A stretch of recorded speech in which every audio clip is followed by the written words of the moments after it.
Have you ever looked at your bank account at the end of the month and wondered where all your money went? You earn a good salary, you worked hard, you did everything right, but somehow there is nothing left and you are not alone. Millions of Americans feel the same way, trapped in a cycle of earning and spending, wondering why they cannot get ahead. But what if the problem is not how much you earn? What if the problem is something you have never been taught? Something that could change your financial life forever? Chapter 1. The Hidden Truth About Wealth. What if the reason you are not getting richer has nothing to do with how much you earn? What if the person making $50,000 a year is on track to become a millionaire, while the person making $200,000 a year is heading toward bankruptcy? What if everything you have been taught about money is exactly backwards? Think about that for a moment. Two people, same salary, two completely different futures. One retires wealthy, the other retires broke. Same income, different outcomes. The difference is not how much they make, the difference is how they spend, and that difference is the subject of everything we are about to explore. Let me tell you about two people. Both are 35 years old. Both live in the same city.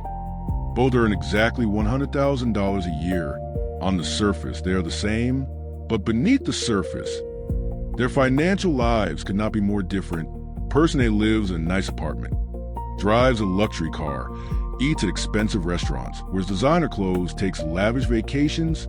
On the outside, Person A looks successful, but Person A has almost nothing saved, has significant credit card debt, lives paycheck to paycheck, and is terrified of losing their job. Person B lives in a modest apartment, drives a reliable 10-year-old car, cooks at home, buys practical clothes, takes simple vacations. On the outside, Person B looks ordinary, but Person B has over $200,000 in investments, owns a rental property, has no debt, and could survive for years without a job. Same income, completely different futures. What is the difference? The difference is not how much they earn. The difference is how they spend. Here is the question that keeps millionaires up at night.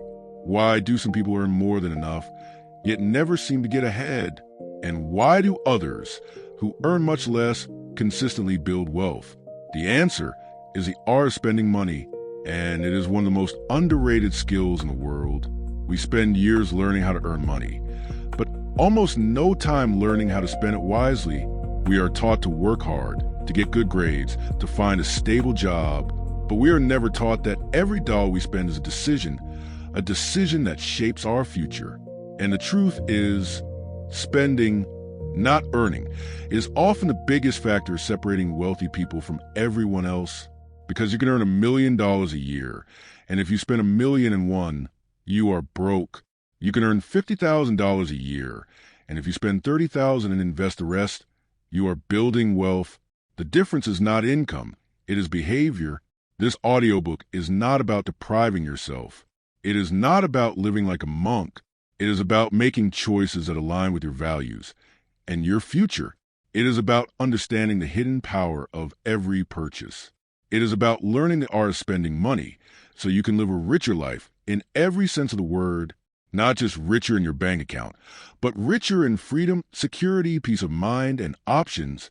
Chapter 2. Why most people spend without thinking. Let's be honest with ourselves. Most of us spend money without thinking. We swipe our credit cards, we tap our phones, we click buy now, and we do not think about the long-term consequences. We are on autopilot. And the reason we are on autopilot is that spending is emotional. It is not logical. It is not rational. It is driven by feelings. Think about the last time you made an impulse purchase. Were you feeling stressed? Were you feeling bored? Were you feeling sad? Were you feeling like you deserved a treat? Most impulse purchases are not about the item. They are about the feeling. We buy things to feel better, to feel in control, to feel successful, to feel like we belong. This is emotional spending, and it is one of the biggest barriers to wealth. There is a term for this. It is called retail therapy. When we are stressed, we shop. When we are anxious, we shop. When we are lonely, we shop.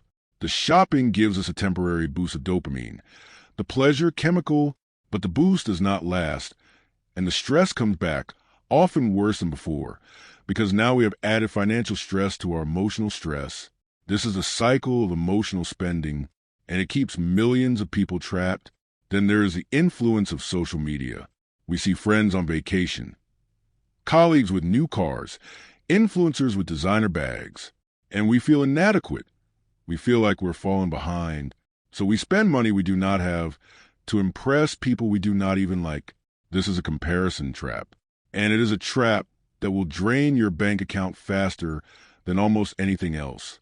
There is also the invisible force of lifestyle inflation. When you get a raise, what happens?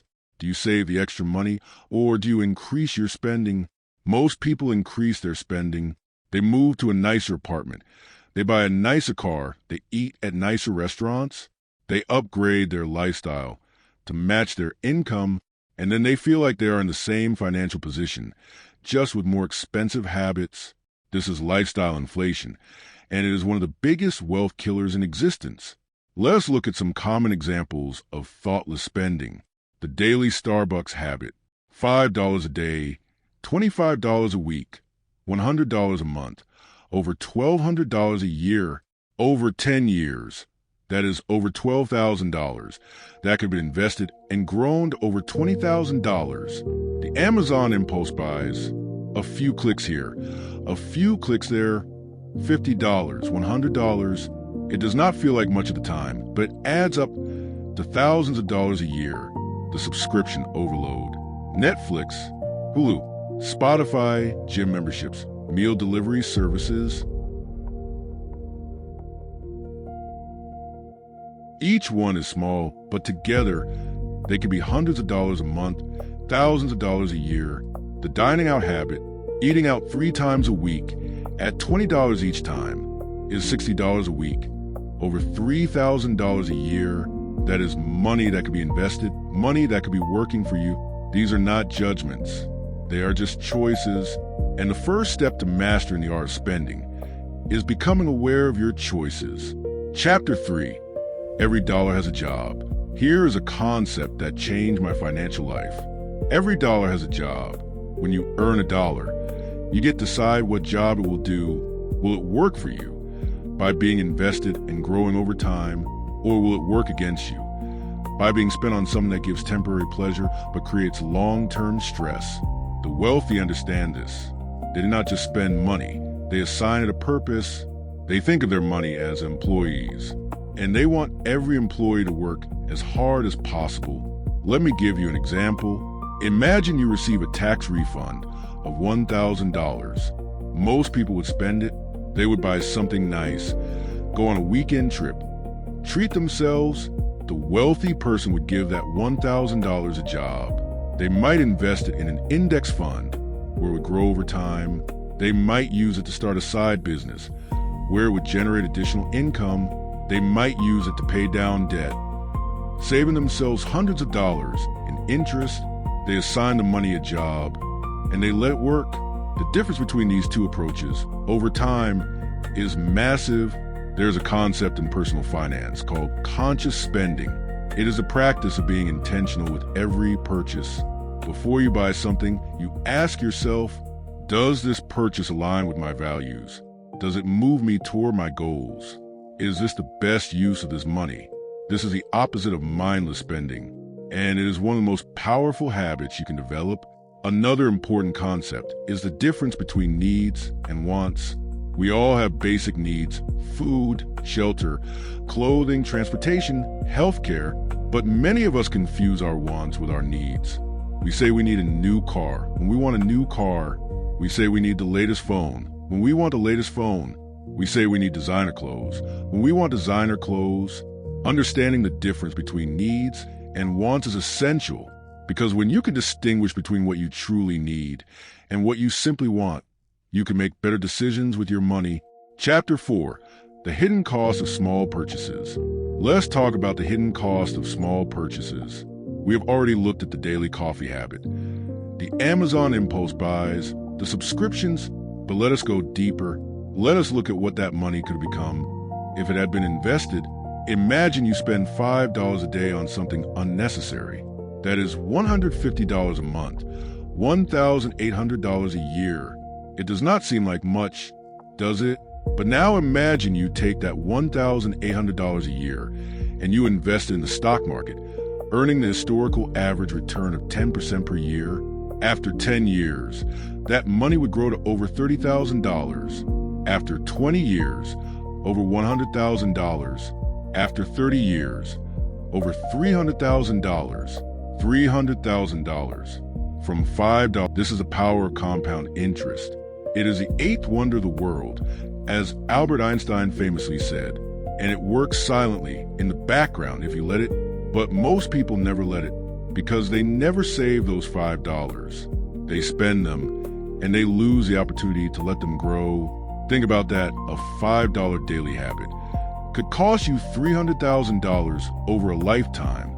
That is the hidden cost of small purchases, and it is enormous. Let me give you another example. Imagine you spend $50 a week on things you do not need. That is $200 a month, $2,400 a year, invested at 10%. After 10 years, that would be over $40,000. After 20 years, over $150,000. After 30 years, over $400,000. $400,000 from $50 a week. These calculations are not theoretical. They are real, and they represent the opportunity cost of your spending. Every dollar you spend on something unnecessary is a dollar that could have been invested and grown into many dollars over time. This is not about depriving yourself. It is about understanding the trade-offs. When you buy something unnecessary, you are not just spending $5, you are spending the future value of that $5, and that future value is much larger than you think. Chapter 5, by experiences, not status. Here is something that psychological research has proven.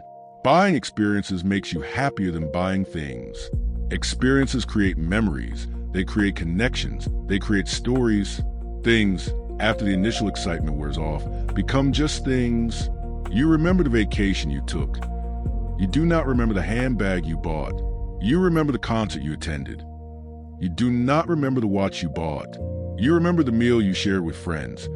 You do not remember the shoes you bought. This is a hedonic treadmill, the phenomenon where we adapt to new possessions, and they no longer make us happy. We get a new car, and for a few weeks, it is exciting, then it becomes just a car, and we start wanting the next one. We get a new phone, and for a few days, it is amazing, then it becomes just a phone, and we start wanting the next one. We are constantly chasing the next thing, thinking it will make us happy, but it never does. Now consider the luxury car. The person who buys a luxury car is not just buying transportation. They are buying status. They want to be seen as successful, as important, as wealthy. But here's the problem. The car depreciates the moment you drive it off the lot, and the status it provides is fleeting. The people you are trying to impress do not care as much as you think, and the car payment is money that could have been invested and grown into something much more significant. Now consider the designer clothes. The person who buys designer clothes is paying for brand, not the quality. They could buy high-quality clothes without the brand name for a fraction of the cost, but the designer label provides status, and status is expensive. So what is the alternative? The alternative is to buy experiences.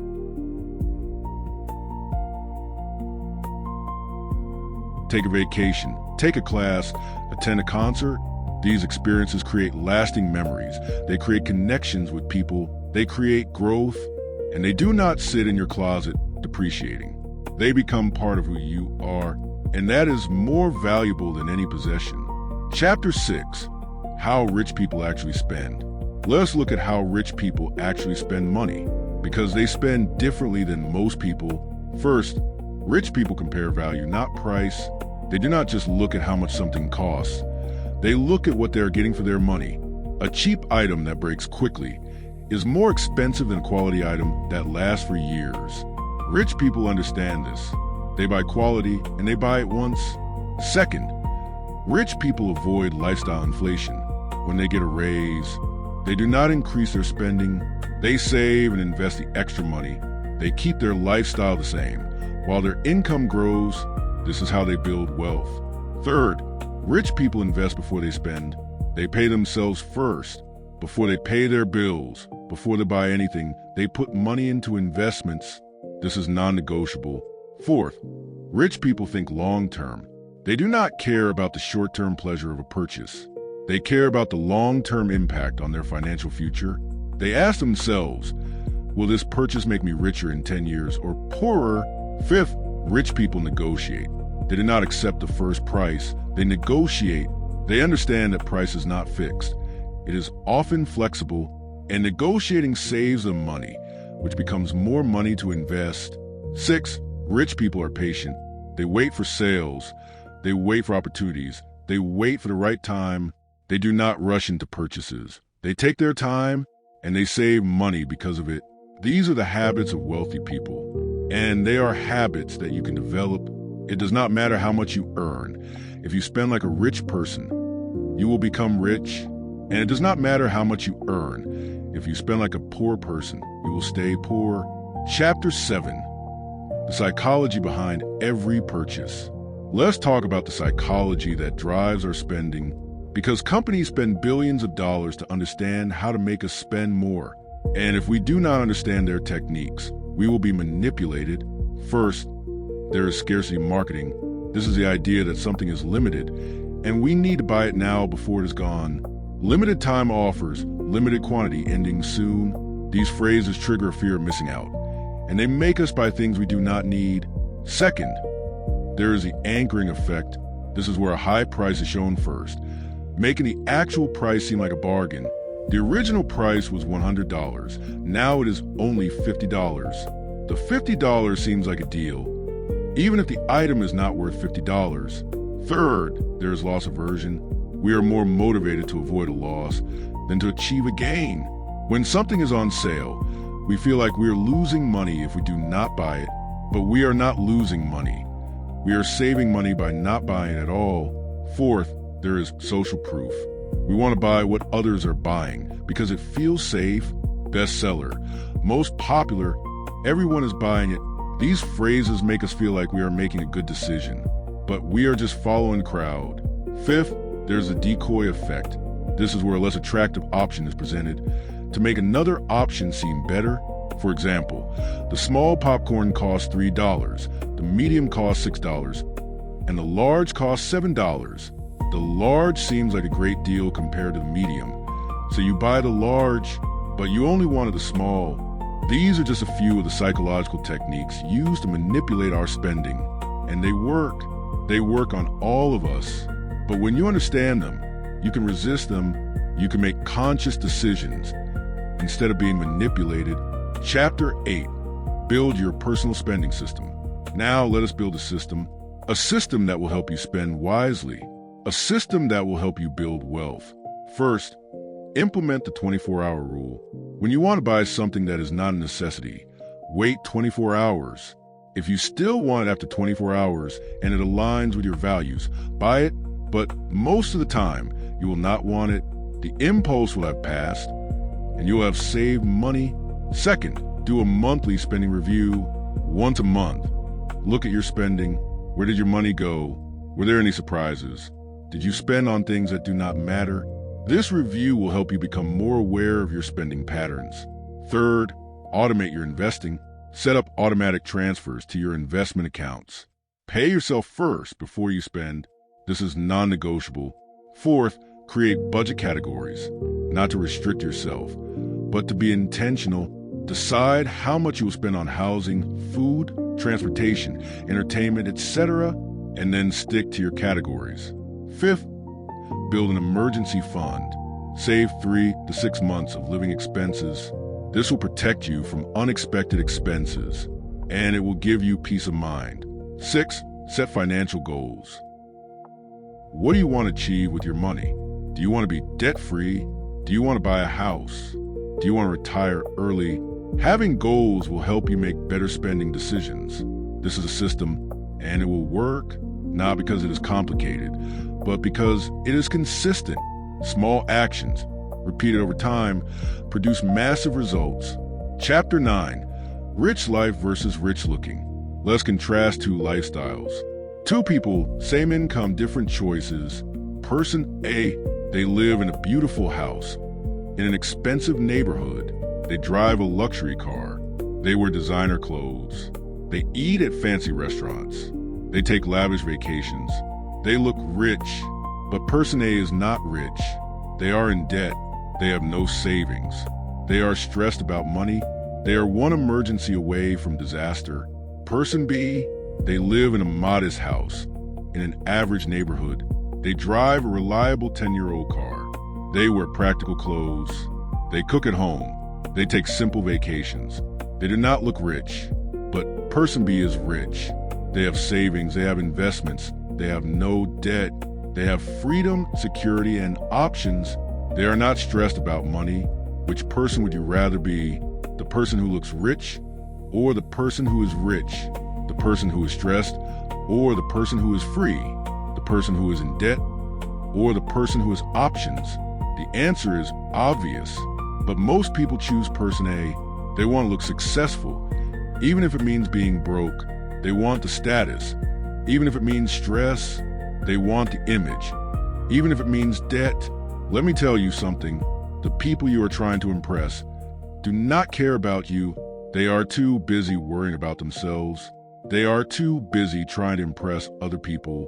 They are not paying attention to your car, your house, your clothes. And even if they are, their opinion does not matter. Your financial freedom matters. Your peace of mind matters. Your future matters. And none of those things come from looking rich. They come from being wealthy. Chapter 10, the transformation. Let me leave you with this. Money is a tool. It is not the goal. The goal is freedom, security, peace of mind, options, and money can help you achieve those things. But only if you use it wisely. Every purchase is a choice to invest in your future or to consume in the present, a choice to build wealth or to stay stuck, a choice to be free or to be trapped. The choice is yours. It is made every day, in every decision, with every dollar. Financial freedom does not happen overnight. It happens one decision at a time, one saved dollar at a time, one invested dollar at a time.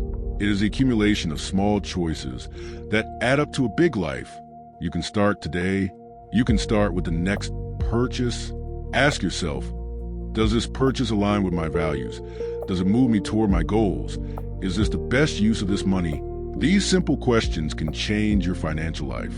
For the next 30 days, spend every dollar intentionally. No mindless spending. No emotional purchases. No impulse buys. Every dollar should have a job. Every dollar should work for you. Notice how it feels. Notice the freedom. Notice the peace of mind. This is the art of spending money, and it is the path to a richer life. Final words. The richest investment you will ever make is not in stocks, real estate, or business. It is in how you spend your money, because how you spend determines what you keep, and what you keep determines your future. So spend wisely, spend intentionally, spend like your future depends on it, because it does. Here is a question for you to carry with you. 20 years from now, what will you wish you had done differently with your money today? Will you wish you had bought more things? Or will you wish you had invested more, saved more, built more freedom? The answer is obvious, and the time to act is now. Go. Start building your richer life, one intentional purchase at a time, because the art of spending money is the art of living a life that truly matters. Thank you for listening. If this audiobook changed the way you think about spending, share it with someone who needs to hear it. Subscribe for more lessons on wealth, mindset, and financial freedom. And remember, every dollar you spend today is shaping the future. You will live tomorrow. Spend wisely.